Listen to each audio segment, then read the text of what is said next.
Okay, good morning students. So starting with the next topic. Next actually it is the last topic of the unit 2 which is source coding theorem. ठीक है, तो अब इस source coding theorem में what we have is कि ये कुछ codings हैं जो कि सोर्स कोड में ये थ्योरम्स यूज़ होते हैं. मतलब these are obviously being observed. इनके बिना we can't say that these code are the source codes, है ना. तो सबसे पहला थ्योरम क्या है कि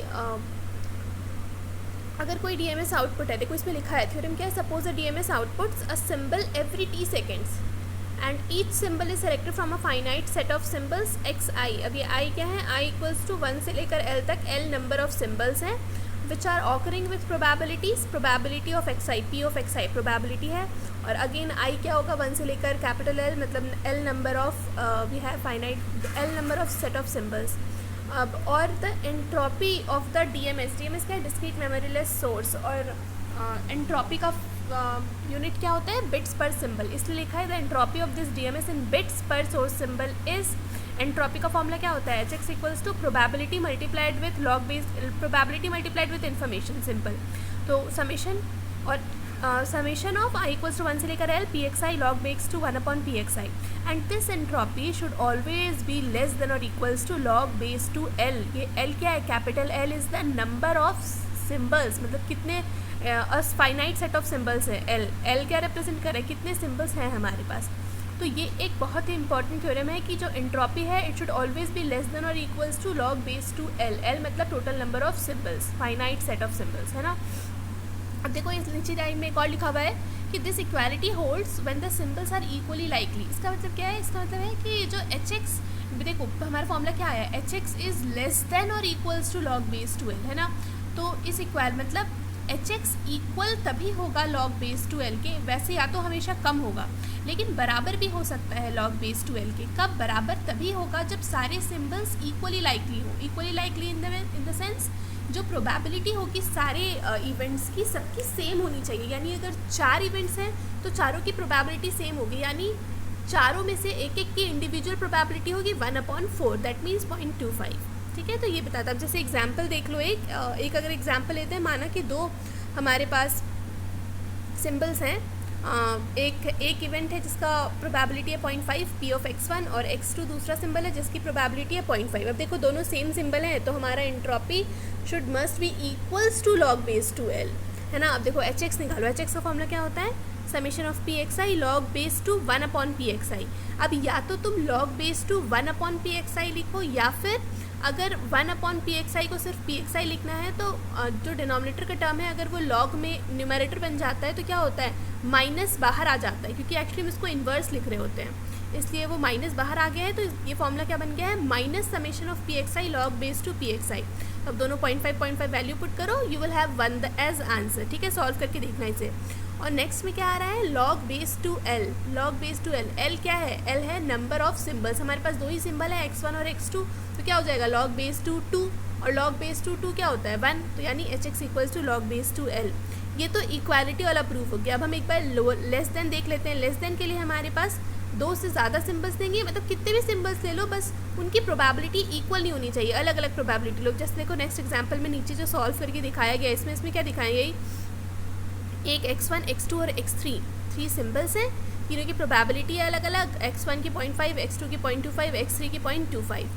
तो अब वापस से Hx निकालो. Hx में वही सेम फॉर्मूला लगाया है, minus summation of pxi log base two pxi. ठीक है, तो माइनस 0.5 log बेस टू 0.5, फिर माइनस 0.25 log बेस टू 0.25 और माइनस 0.25 log बेस टू 0.25. इसको सॉल्व करो and you'll have the answer as 1.5. ठीक है, सॉल्व करके देखना है, there is any confusion you may ask me. दूसरा, इसके बाद ये तो हमने अभी एंट्रोपी निकाला. अभी हमें नेक्स्ट क्या निकालना है, log बेस टू l. अब log बेस टू l, यहाँ पे l क्या है, नंबर ऑफ सिम्बल्स हमारे यहाँ पे 3 हैं, x1 x2 एंड x3. इसलिए हम फॉर्मूले में लिखेंगे log बेस टू 3. अब log बेस टू 3 इसका फॉर्मूला क्या होता है, ये log बेस 2 है. हमारे पास कैलकुलेटर में log बेस 10 होता है इसलिए 2 को हम 10 में कन्वर्ट करेंगे और कन्वर्जन का फॉर्मूला होता है log base 10 3 divided by log base 10 2. तो ये आ जाएगा. देखो दोनों के वैल्यू गिवन है, हमारे पास आंसर आया है 1.58. अब देखो ऑब्वियसली हमारा जो एंट्रोपी है it is less than log base two l. Hence these are all proving the above theorem. ठीक है, इसका देखो हमारे पास एक और है, मतलब एक टर्म है, हम हमेशा पहले एवरेज कोड वर्ड लेंथ निकालते हैं। मतलब कि अगर हमारे पास 4 बिट्स गिवन है और हम इन चारों को कोड कर रहे हैं, अगर मान लो फर्स्ट कोड को हमने फर्स्ट इन्फॉर्मेशन को मैंने लिखा 1, सेकेंड इन्फॉर्मेशन के लिए मैंने लिया 0, थर्ड को मैं लिख रही हूँ 0 1, फोर्थ को लिख रही हूँ 0 1 1। तो अब इसमें हमें पता करना है चारों का मिला के एवरेज कोडवर्ड लेंथ क्या आएगा। तो जो एवरेज कोडवर्ड लेंथ होता है ना, ये हमें बताता है कैपिटल R से हम रिप्रेजेंट करते हैं। तो जो नंबर ऑफ़ बिट्स, कितने बिट्स की रिक्वायरमेंट है, ये हमें बताता है कैपिटल R, और इसका फॉर्मूला होता है log base 2L, ठीक है, which is actually the average codeword length. और यही R log base 2L directly हम लिखते हैं, पर ये, और देखो R इक्वल्स टू लॉग, अगर मान लो कि 2 का पावर है, फिर तो हम इसे अपर राउंड ऑफ करके लिखते हैं। देखो R इसमें लिखा हुआ है नीचे, R equals to log base 2L ceiling, और R equals to log base 2L, ये जो नीचे वाले ब्रैकेट लगे हुए हैं ना, इनको फ्लोर बोला जाता है। जो ऊपर की तरफ है उनको सीलिंग बोलते हैं, यानी उसको हम अपर वैल्यू में राउंड कर रहे हैं। इसका क्या मतलब है कि अगर 4.6 वैल्यू दिया हुआ है और ऊपर वाले 2 ब्रैकेट बने हुए हैं, तो उसको बोला जाता है कि 4.6 को हम अपर वैल्यू में राउंड करेंगे, यानी 5 बना देंगे। लेकिन अगर log base 2L है और ये नीचे वाला सीलिंग बना हुआ है, तो 4.6 होगा तो भी हम उसको 4 रखेंगे, यानी नीचे वाली वैल्यू को लिया जाता है राउंड करने के बाद, ठीक है। तो अब देखो हमारे पास 2 टर्म है एक्चुअली, फिक्स्ड लेंथ कोड और variable length code. Fixed length के कोड का मतलब होता है कि अगर हमारे पास 4 सिम्बल्स हैं और हमने किसी एक को 3 बिट से कोड किया है, तो अब सारे के सारे जितने भी सिम्बल्स हैं उस इवेंट में, सब के सब 3 बिट से ही कोड होंगे। अब चाहे कुछ भी बनाओ उसका, 1 1 0 0 0 1 0 1 1 कुछ भी हो, लेकिन बस 3 बिट का ही यूज़ होगा। और वेरिएबल लेंथ कोड क्या होता है कि इसमें सारे सिम्बल्स के अलग अलग लेंथ होता है। मतलब अगर मान लो A को मैंने 0 से रिप्रेजेंट कर दिया, तो D को 111 से करूँगी, हो सकता है E को 5 times 1 से करूँ। तो यहाँ पे फिक्स्ड लेंथ नहीं होता है कोड का, ठीक है। तो ये सारे अलग अलग टाइप्स ऑफ कोड हैं। दूसरा हमारे पास एक सोर्स कोडिंग थ्योरम के हमारे पास और 2 थ्योरम्स हैं अलग अलग। एक काफ़ी थ्योरम है which is named as Kraft's inequality, और ये एक नेसेसरी कंडीशन है फॉर ऐसा code words which are actually which satisfies the prefix condition. अब ये prefix condition I teach in this topic is actually in unit 2। तो मैं ये टॉपिक आप लोग को यूनिट 2 में it will be more clear. फिलहाल के लिए इस थ्योरम को पढ़ लो कि इस थ्योरम के लिए कि अगर कोई कोड प्रीफिक्स कंडीशन को सेटिस्फाई करता है, तो it must satisfy this condition as well. और ये कंडीशन क्या है कि समेशन ऑफ 2 की power of -nk it should B less than और इक्वल्स टू 1। अब ये nk क्या है? nk है, it is the length of that particular code, जिस कोड वर्ड की, जिस हम पर्टिकुलर क्या बोलते हैं, कोडवर्ड की बात कर रहे हैं या सिंबल की बात कर रहे हैं, उसका लेंथ है ये nk।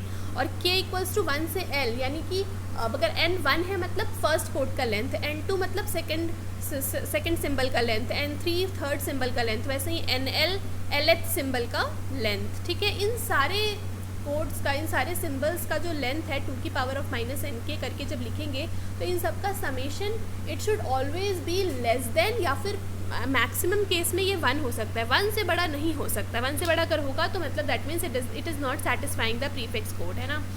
तो जैसे 4 एग्जाम्पल ले लो, ये ABCD मैंने 4 कोड ले लिए हैं, A0 B10 C110 और D111।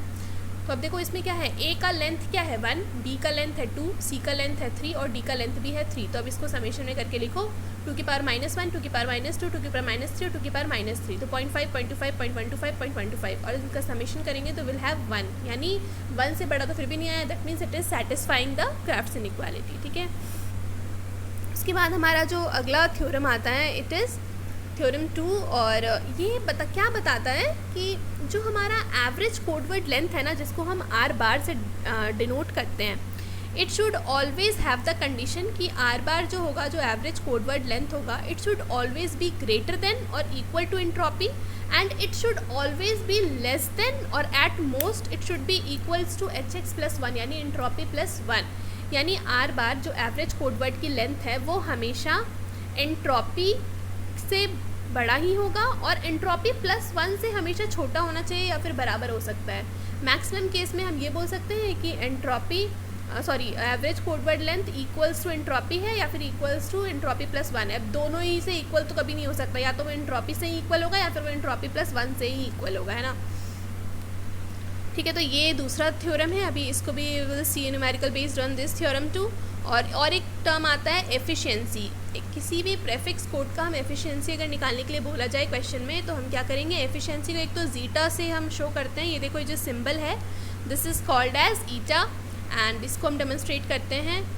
एन का थोड़ा कर्व्ड फॉर्म होता है and it is stretched downwards, है ना। देखो जो एन है, एन को हम वहीं पे स्मॉल एन को हम कैसे लिखते हैं, it is and on the single line. लेकिन ये जो ईटा है, इट इज़ स्ट्रेच्ड डाउनवर्ड्स, मतलब दूसरा लाइन भी ये कवर करता है and it is shown as eta, और जिसको हम एफिशिएंसी बोलते हैं। और एफिशिएंसी का फॉर्मूला है eta equals to H X upon R. H X क्या है, एंट्रोपी, और आर बार क्या है, एवरेज कोडवर्ड लेंथ। यानी हमें किसी भी सिंबल का पहले तो एंट्रोपी निकालना होगा, उसके बाद एवरेज कोडवर्ड लेंथ निकालना होगा, तब जाकर हम एफिशिएंसी निकाल सकते हैं। अब जैसे देखो ये क्वेश्चन गिवन है, consider a source which generates 4 symbols with probabilities 0.5, 0.3, 0.1 and 0.1। तो अब सबसे पहले तो हम एंट्रोपी निकाल लेते हैं। एंड क्योंकि हमें इस क्वेश्चन, अच्छा एक्चुअली इस क्वेश्चन में हमें एफिशिएंसी निकालने के लिए बोला गया, I have not written it where, but यहाँ पे लिख लो कि we have to find the efficiency. तो एफिशिएंसी निकालने के लिए first we need to find out the entropy. तो एंट्रोपी निकालते हैं। एंट्रोपी का फॉर्मूला क्या होता है, minus summation of p x log base two 1/px। अब लेकिन या सॉरी माइनस होगा तो 1/px नहीं होगा, अगर माइनस सामने आ रहा है तो it is log base two px। तो अब इन सबको फॉर्मूले में पुट करना है सारी वैल्यूज़ को। You will have the output as 1.685, और ये 1.685 बिट्स ही आ रहा है। किसी का अगर नहीं आ रहा है निकाल के देखो, यू कैन आस्क मी। अब देखो, अब क्वेश्चन में गिवन होना चाहिए, वैसे ये गिवन ही है। यहाँ पे प्रेफिक्स कोड हमने ऐसा ले लिया, एज्यूम करा है कि यही ऊपर वाले जो 4 कोड हमने लिए थे ना, ये ऊपर वाले एग्जाम्पल में ABCD में A0, B is 10, C is 110 and D is 111, वही कोड्स हमने यहाँ पे भी लिए हैं। ठीक है, यही कोड से, वही ABCD कोड से अब इनका एवरेज कोडवर्ड निकालना है। तो एवरेज कोडवर्ड लेंथ निकालेंगे, तो R बार इक्वल्स टू फॉर्मूले में पुट कर दो NK यानी length multiplied with its probability. तो लेंथ है फर्स्ट कोड A की 0 यानी 1 लेंथ है 1, और इसकी प्रोबेबिलिटी कितनी है, P of x1 गिवन है 0.5, तो 1 into 0.5 plus 2 into 0.3 plus 3 into 0.1 plus 3 into 0.1, और finally it is giving answer is 1.700 bits. अब देखो जो हमारा R बार आया है वो 1.7 है, और जो हमारा एंट्रोपी आया था इट वाज 1.685। तो ऑब्वियसली R बार एंट्रोपी से बड़ा हो गया, और यही हमें चाहिए था। अब और अगर 1.685 में प्लस 1 करो तो इट विल बी 2.685, और 2.685 भी obviously is greater than R बार। तो यानी एंट्रोपी प्लस 1 से तो R बार छोटा है और एंट्रोपी से बड़ा है, that means it is proving the theorem. और एफिशिएंसी निकालने बोला जाएगा, तो एफिशिएंसी इक्वल्स टू HX यानी entropy which is 1.685 divided by R bar यानी average codeword length which is 1.700। तो efficiency is 0.9912। So this is all about the source coding theorem, and here we have ended the unit 1. Unit 1 यहाँ पे ख़त्म हो जाती है. We'll be starting with unit 2 from the next videos.